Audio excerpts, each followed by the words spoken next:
अस्सलामुअलैकुम to all my friends. कैसे हैं आप सब? ठीक ठाक हैं। आज की वीडियो का टॉपिक जो है हमारे पास CS502 का क्विज नंबर 1 ओपन हो गया था, तो मैंने सोचा आप लोगों के साथ लाजमी जो है शेयर कर दूँ। उसका लेक्चर आप देख सकते हैं, लेक्चर नंबर 1 से लेकर लेक्चर नंबर 9 तक जो है इस क्विज में शामिल है। ठीक है, यहाँ पे इंपॉर्टेंट सवाल आते हैं, MCQs हैं, तो ये अगर आप कर लेते हैं तो उम्मीद है कि आपका अच्छा जो है वो क्विज हो जाएगा। और इसके अलावा हैंड्स आउट भी, यानी लेक्चर नंबर 1 से लेकर लेक्चर नंबर 9 तक आप ज़रूर पढ़ें। ठीक है, ताकि उसमें से भी आपका कोई भी अगर सवाल आता है तो वो कवर हो जाए। ये भी सारे हैंड्स आउट में से ही बने हैं। ठीक है, तो चलिए शुरू कर लेते हैं। The world algorithm comes from the name of the Muslim author, यानी कि एल्गोरिदम का लफ्ज़ जो है किस मुसलमान ऑथर के नाम से निकला है? अबू जाफ़र मोहम्मद इब्न मूसा अल ख्वारिज़मी। ठीक है, तो ये आपको नाम एक याद हो। इन ठीक है, मुस्लिम ऑथर ये हैं। और वर्ल्ड क्या नाम है वर्ल्ड का? एल्गोरिदम। नेक्स्ट क्या है? He was born in the 8th century at Khwarizm Khiva, a town south of river Oxus in present. कहाँ पे है ये? उज़्बेकिस्तान में है, उज़्बेकिस्तान, ये याद रखना है आपने। Uzbekistan a Muslim country for over a thousand years was taken over the Russians in dash 1873। ठीक है, ये बात आपने रखना है कि 1873। जी नेक्स्ट हमारे पास क्या है? Al Khwarizmi parents migrated to a place south of Baghdad when he was a dash, जब वो क्या थे? चाइल्ड। यानी अल ख्वारिज़मी के वालिदैन जो है यानी कि माइग्रेट हो गए, उन्होंने रवाना हो गए। ठीक है, कहाँ पे? साउथ ऑफ बगदाद, जब वो क्या थे? अल ख्वारिज़मी क्या थे? चाइल्ड थे, बच्चे थे। नेक्स्ट क्या है? अल ख्वारिज़मी डाइड अराउंड डैश, यानी कब जो है वो डाइड हो गए, वफात पा गए? 840 सी डॉट ई। ठीक है, ये आपने याद रखना है, 840 सी डॉट ई। नेक्स्ट क्या है? Much of Al Khwarizmi's work was written in a book, किस बुक में लिखा हुआ है? टाइटल, इसका नाम क्या है? अल किताब अल मुख्तसार फी हिसाब अल जबर व अल मुकाबला।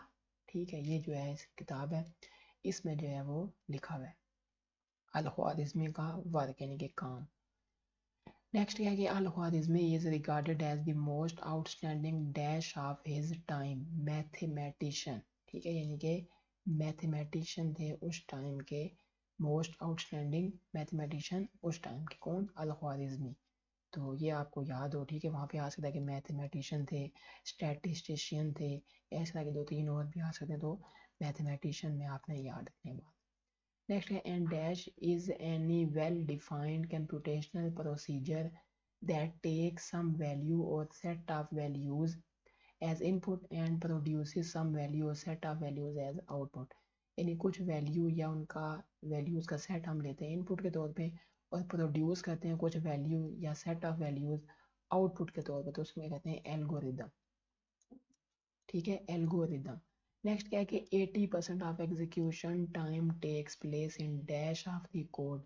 20% के जो है ना कोड में 80% क्या होता है? Execution time. ये आपने याद रखनी है बात। 80% क्या होता है? Execution time. 20% क्या होता है? कोड। जी नेक्स्ट क्या? A point P is said to be dominated by point Q if point P जो है क्या कहलाएगा? डोमिनेटेड बाय पॉइंट क्यू के। कब कहलाएगा? जब पी ऑफ एक्स जो है यानी P dot X is less than equal to Q of X, P of X छोटा हो इक्वल हो क्यू ऑफ एक्स से। इसी तरह पी ऑफ वाई जो है छोटा हो इक्वल हो क्यू ऑफ वाई के, तो वो पॉइंट क्या कहलाएगा? डोमिनेटेड। ये बात आपने याद रखनी है। Two criteria for measuring running time are, दो क्राइटेरिया होती हैं यानी कि रनिंग टाइम को मैयर करने के लिए। एक होता है रोस्ट केस टाइम, यानी ये होता है बुरे से बुरा टाइम, और एक होता है एवरेज केस टाइम, यानी कि ये क्या होता है? एवरेज किस्म का होता है। ठीक है, यानी कि बहुत बुरा भी नहीं होता और बहुत अच्छा भी नहीं होता, नॉर्मल के होता है। तो ये होते हैं दो टाइम होते हैं। ठीक है, रोस्ट केस और average case time. Dash is the maximum running time over all legal inputs of size N. तो कौन सा वो टाइम होता है जिसमें मैक्सिमम ज़्यादा से ज़्यादा जो है वो चलता है, यानी कि रनिंग होती है? तो वो क्या होता है? रोस्ट टाइम, केस टाइम, यानी कि बुरे से बुरा टाइम होता है, जो कि मतलब अगर एक अरे है ना लिखा हुआ है, एक अरे में चीज़ें लिखी हुई हैं, हमने आखिरी वाला लफ्ज़ फाइंड करना है, तो हमें पूरा अरे वो क्या करना पड़ेगा? सर्च करना पड़ेगा, तब जाके वो आखिरी वाला कहते हैं, यानी कि बुरे से बुरा केस हुआ है। नेक्स्ट क्या, dash is the average running time our all inputs of size n। तो क्या होता है, वो होता है एवरेज, यानी कि अगर हम एवरेज चल रहे हैं, यानी कि 10 हमारे पास अरे में चीज़ें लिखी हुई एलिमेंट्स हैं, तो हम जो 5 यानी कि अरे पे लिखा हुआ है वो चीज़ ढूंढना चाह रहे हैं, तो यानी आधे पे हमें क्या चीज़, वो चीज़ मिल गई है, तो क्या होगा, एवरेज केस टाइम। ठीक है, अगर पहले मिल जाए, बिल्कुल पहले ही, वो होता है मतलब अच्छा टाइम। आखिर में मिले वो होता है रोस्ट, दरमियान में मिल जाए कहीं भी, तो वो होता है average. Average case time is more dash to compute difficult. Average case time जो है मुश्किल है कंप्यूट करना। ठीक है, ये बात आपने याद रखनी है।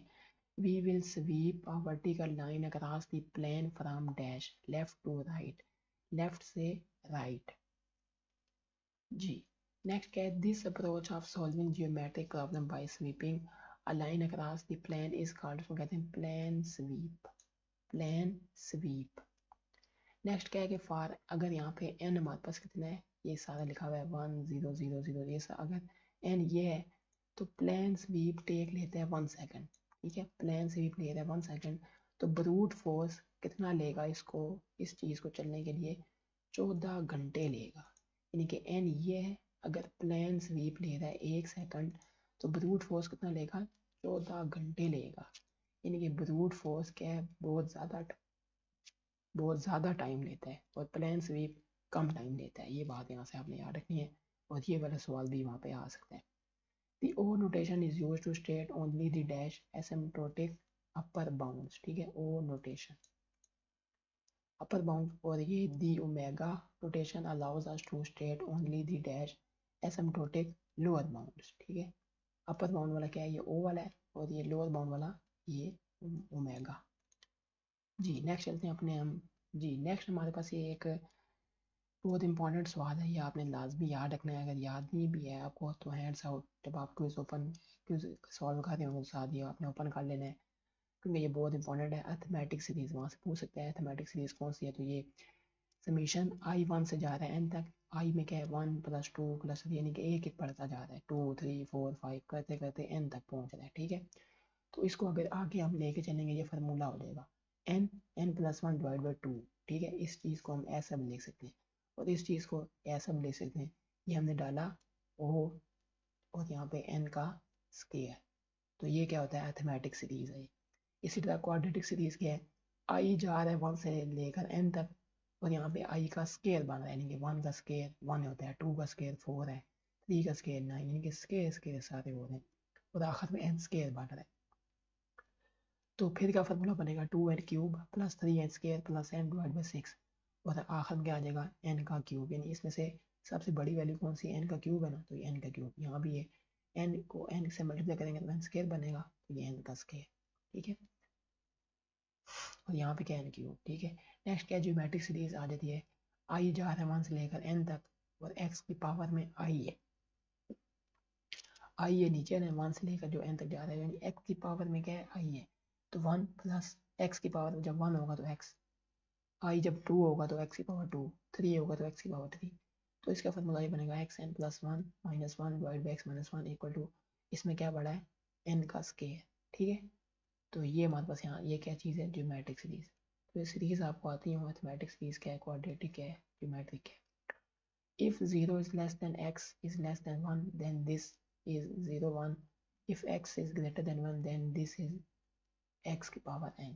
ठीक है, अगर 0 और 1 के दरमियान में होगा ना x, तो क्या होगा, o 1। अगर 1 से बड़ा होगा x, तो क्या होगा, x की पावर n। हार्मोनिक सीरीज में अगर n छोटा हो, बड़ा होगा, इक्वल होगा 0 से, तो ये फार्मूला रहेगा, hn = समीशन i से लेकर n तक 1/i, तो 1 + 1/2 + 1/3, और आगे जाए जाए log ऑफ n, तो 0 log ऑफ n। ठीक है, नेक्स्ट हमारे पास एक और सेकेंड शॉर्ट है, ये वाला ये आपने लाजमी करना है। O1 जो है, यानी कि constant time can not beat, इसको बीट नहीं कर सकते किसको, O1 को। और log ऑफ n जो है, inserting into a balanced binary tree, time to find an item in a sorted array of length n using binary search. इसी तरह O n जो है, फास्टेस्ट होता है that algorithm can run, fastest. n log n best sorting algorithm के लिए n log n। n square और n cube जो है पोलिनोमियल टाइम है, ये रनिंग टाइम जो एक्सेप्टेबल होती हैं जब एक्सपोनेंट जो होता है ना n का छोटा होता है, या n इज़ नॉट लार्ज, या n जो है ज़्यादा बड़ा नहीं होता, किससे n इज लेस छोटा होता है, 1000 से या इक्वल होता है। 2 की पावर n और 3 की पावर n, ये एक्स भी एक्सपोनेंशियल टाइम है, ठीक है। ऊपर लिखा था पोलिनोमियल, ठीक है, एक्सपोनेंशियल।